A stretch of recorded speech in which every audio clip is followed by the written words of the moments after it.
I don't see that I started the recording, but okay. Sorry about that. A couple of slides there about technology, and you will get back to it. So the SDLC versus the HDLC. SDLC came first, and this one is it operates on layer 2 and is using polling. Polling is when we have the primary and secondary computers obeying or being polled by that primary computer, primary station that makes decisions on them. The HDLC is the successor, is the continuer of that SDLC, and it uses synchronous serial links for those endpoints.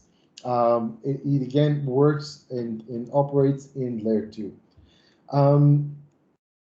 The way we evolved from the home networks or home connection that we used to have from the analogic lines that we used to have to what we have today passed through the ISDN. And I'm sure some of you are familiar with ISDNs, hands-on, first-hand experience. And ISDN were those newly digital ways of communicating between between home and the ISP. However, this again used the telephone network. So the same network that we used for voice, we also used for data. And in time, we realized that we cannot continue using that same infrastructure. That's why DSL and DSL technology came into place, came into handy for basically home and small offices use. For DSL, we have many other choices to choose from, many other options to choose from, and the most common one is the ADSL today, the asymmetric digitalized subscriber line, and that one is dedicated for, again, small offices and home offices. Dedicated, not dedicated lines, as you can see in the book, in the CISSP, they are very costly and they are mostly in use by enterprises or large organizations that can afford the dedicated line. They pay good money for the ISP, for the carrier, for the provider, for AT&T, for Sprint, for whoever, T-Mobile and others, to have this line dedicated for them, simply because they do the news and they do transactions, their bank, whatever they do in the business. This is a dedicated line. It's completely different from any other line that we share the infrastructure with other organizations. Maybe we share the building infrastructure, maybe we share the neighborhood infrastructure, maybe we share the country's infrastructure. This one is a fully dedicated line for organizations that can actually justify this in business. The NAT, network address translation, is that technique that we use to hide our internal network or internal network address. So we can have one firewall connected to the internet, and anything that comes from the internet hits that firewall external interface. That interface, it has one address that represents everything that is behind the firewall, simply because we don't want to expose more than what we need in front of the internet, and this helps us minimize the attack surface. Again, the same technique goes back to the attack surface. We want to minimize the risk for that one. Any questions so far? I see that you're all very familiar, very comfortable with networking, and I like that because I think, this will be relatively easy as you practice today's domain 4 questions. Okay, the next one is BGP. BGP specifies the routing between autonomous systems and networks that are very large. So BGP is used for large networks, for large large communication needs, and it's basically not something you can find in home or small offices. You will find that in large enterprises and probably over the LAN communications. Distant vector and linked state are two that you need to consider the cost and benefit of each one of them. They're two mirror sides of each other.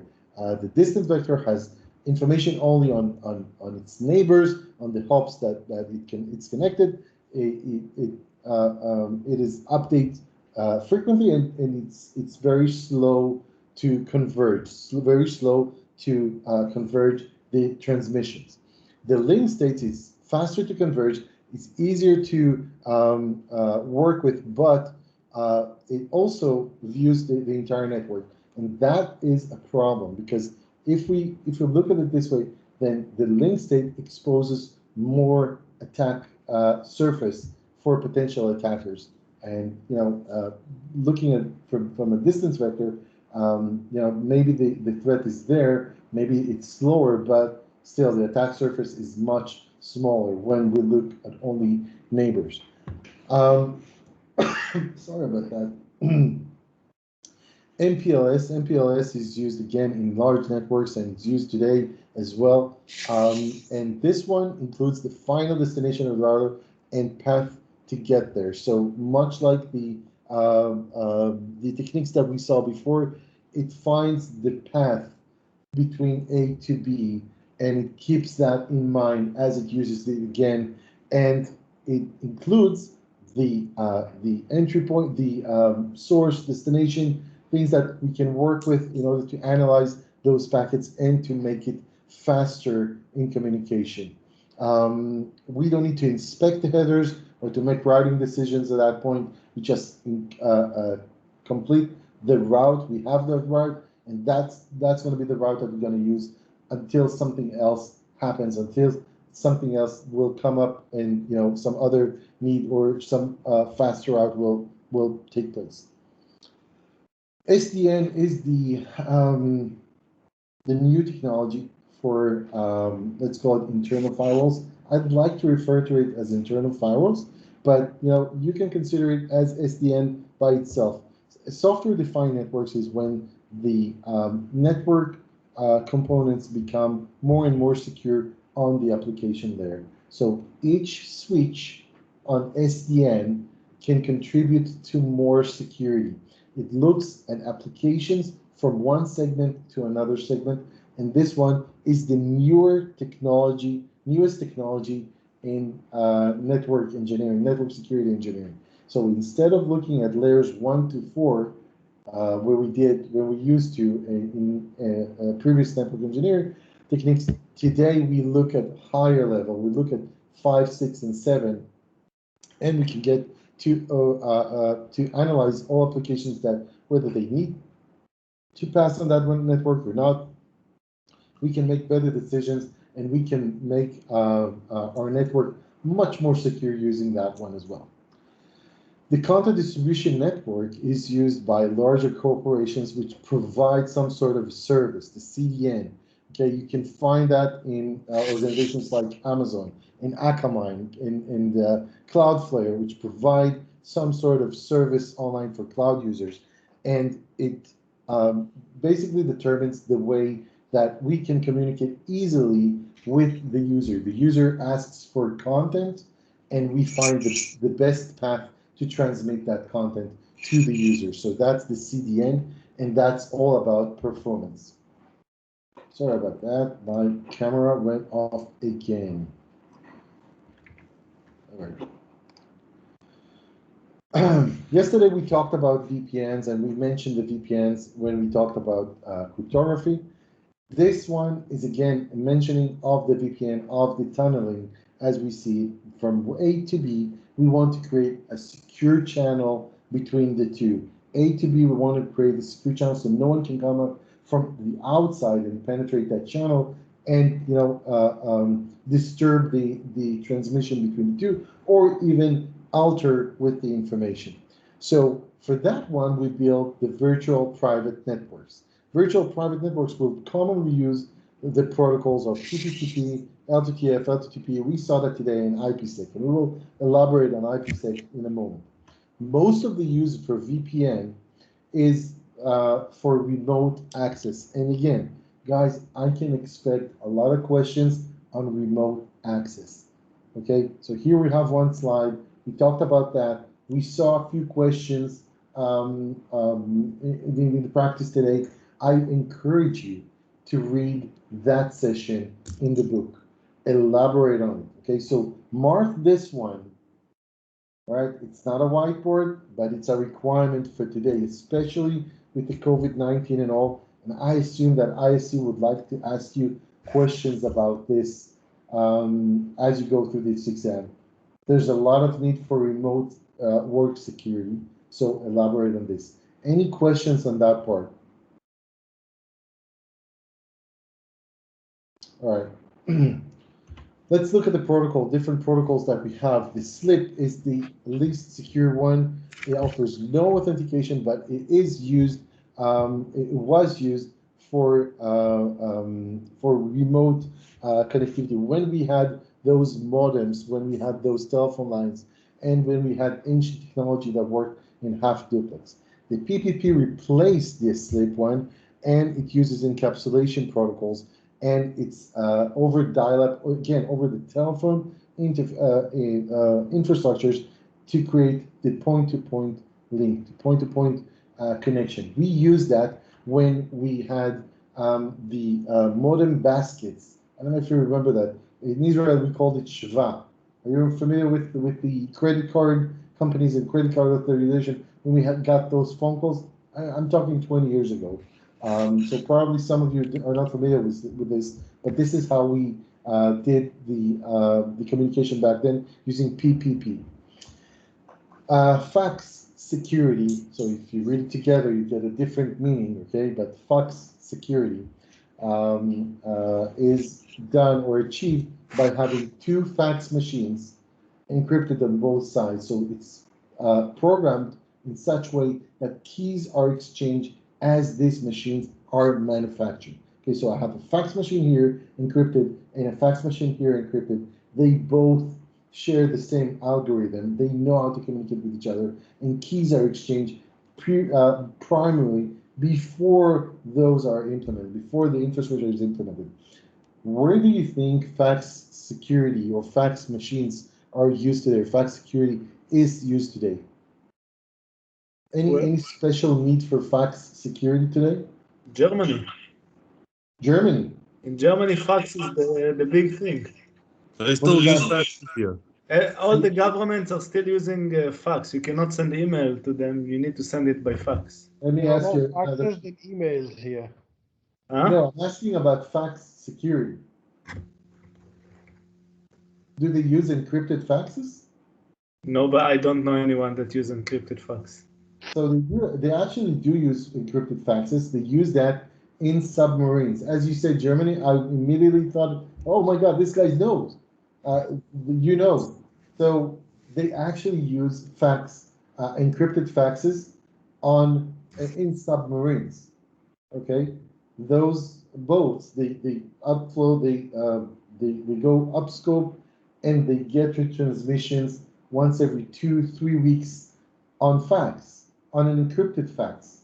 And we have encrypted fax machines in the military, in the Navy, both in Israel and in Germany, and in the States and any other country in the world. So yes, they do use fax, secured fax today. We move from fax, we move to telephony. In telephony, we have the PBX security. The PBX is the central brain behind the telephony communication. And for this one, the only security that we can have is physical security. So administrative control and physical control. We cannot encrypt this one. We cannot implement too much on this one simply because of technology. Technology is old, and most of it is physical access to the technology by a technician using social engineering rules out any security measure that you will put here. So as you consider security on PBX, when you get those questions, and rarely you will get questions about PBX security, you will most likely be address the questions with physical and administrative controls. VoIP security, when we talk about voice over IP security, that's when things are getting interesting. Because for that one, we can use the VoIP infrastructure as much as we use any other infrastructure for data. Simply because it's transmitted on the Ethernet itself, on the the same cabling, the same infrastructure. So a lot of the vulnerabilities that we have on the data side of things, we can have on the VoIP. For example, spoofing, spam, we can have that on VoIP. We also have what we call vishing. Vishing is phishing over the phone. Okay, so if you encounter any one of these, or if you consider any one of these, the main control that we can use here is encryption or encrypted VoIP technique. Endpoints, you know, you work with the current ones or the most popular ones, the Cisco ones. You shouldn't worry too much about this. But if you go to Office Depot and you buy the cheapest one, you can expect some of these vulnerabilities to be embedded in what you do. Freaking, I don't know if you're familiar with these guys, but these guys are called the Badir brothers. They are from Kfar Kastan here in Israel. Three brothers, blind from birth, and all three of them messed with the Israeli telecom company Bezik, #1 telecom company back then, to make international calls on the expense of the company. The way that they did it is that they imitated, since they were blind, their sense of hearing was compensating on the fact that they couldn't see. So they imitated the ringtones for international lines of the operator of that telecom company. So the telecom company went wild. They couldn't know what happened. They filed a complaint with the police. Police couldn't find anything. Technology was ancient back then. This guy simply did the tweaks here and there, and they got the international line, and the whole village made phone calls to their families in Saudi Arabia, Dubai, wherever, on the expense of the company. Eventually, they got caught. They were sent to prison, but they gained their place in the top 10 hackers the world ever knew. So they are in the list of top 10 hackers. Also, another guy that is in the list of top 10 is Kevin Mitnick. I hope you know the name. I hope you know the characters. And if you don't, there's a great movie online. I think you can watch it online on YouTube, maybe on Netflix. I'm not sure about that. But the movie is called Takedown. And that movie tells the story of Kevin Mitnick. Kevin Mitnick used social engineering to embarrass the FBI, to embarrass law enforcement in the US. And due to his explanation, the main reason he did it was to make security better for everyone. He got caught, sent to prison, and after a few years, he was released under contract to become a consultant of the FBI to catch other bad guys. And that's what he does today. And I met the guy in 2015, super nice, super sweet, and also understands Hebrew because he has a family here in Israel. So that was interesting by itself. So social engineering. So what do you do against social engineering? What do you think the best method to deal with social engineering? Awareness program. Exactly. Social engineering attacks the people. That's why we need to invest in the people. Okay, our vulnerability is with people understanding and trusting other parties that shouldn't be trusted. And that's where we invest in awareness programs. So this domain, just like any other domain, ends with a few attack techniques, and not all of them are that important, but you need to be aware of them. They are in the book as much as a lot of other attacks, but let's go and look at some of them here. So question that you might see somewhere, maybe in your practice, maybe in your exam, but question like, what's the difference between a virus and a worm? So the difference between a virus and a worm, that a virus needs human interaction or some sort of intervention in order to operate, while the worm can replicate itself and move from one host to another. The Trojan horse basically is giving us something, some sort of piece of software that we think that we use for a certain use, but then it creates a backdoor or something else for the attacker to use us, to use our machine or hosts. And that's the backdoor programs. The salami clearly takes small pieces of data about, that tells them the story about your organization. This one is small attacks, under the radar of a SIM system, but basically curving the way into your organization. And the sniffing we mentioned in session hijacking is all part of the techniques that we can have against those are encryption. Word dialing is, remember when I mentioned the basket of modems, word dialing is literally going one by one in the phone book, calling to all numbers in your phone book until you reach a data machine, until you reach a modem. And when you hit the modem, you can start communicating with the modem and make it work for you. So the difference between denial of service and distributed denial of service comes from one source or a very specific area of sources that tries to affect the availability of a network of a host somewhere. The distributed denial of service comes from many hosts, numerous hosts all over the world, and you cannot trace the source of this. And that one will focus, dealing with that one will focus on the affected host and the ISP level, right? So your technique to control that vulnerability or exploitation is mainly through your ISP. Buffer overflow we mentioned, and ping. Ping is, you're familiar with ping?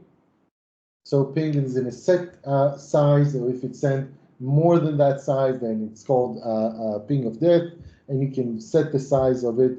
And ping flooding is when you send multi-thread pings and you overwhelm the system. SYN flood and LAN attack, SMARF, Fraggle, all can be used in that layers 3 and 4 to bring down the availability of the system. In today's world, most of the threats and vulnerabilities are focused on the application layers. So this area in domain 4 will focus on availability. Okay, so if we want to protect ourselves from most threats in domain 4, think redundancy, think disaster recovery, think business continuity plan. Okay, that's your ways to handle those attacks. Any questions, guys? All right. Okay. So what we're going to do now is that I'm thinking out loud here. Let's take 10 minutes break and reconvene at 3:55, and let's start domain 5. Are you all on board? Yes. Okay. Okay. All right. We're in a very fast pace What's here. domain 5? Can you please remind me? Come again? Domain 5, which topic? Domain 5, identity and access management. Okay. All right. All right. See you in 10 minutes. Cool. Bye. Bye. All right. Bye. Bye.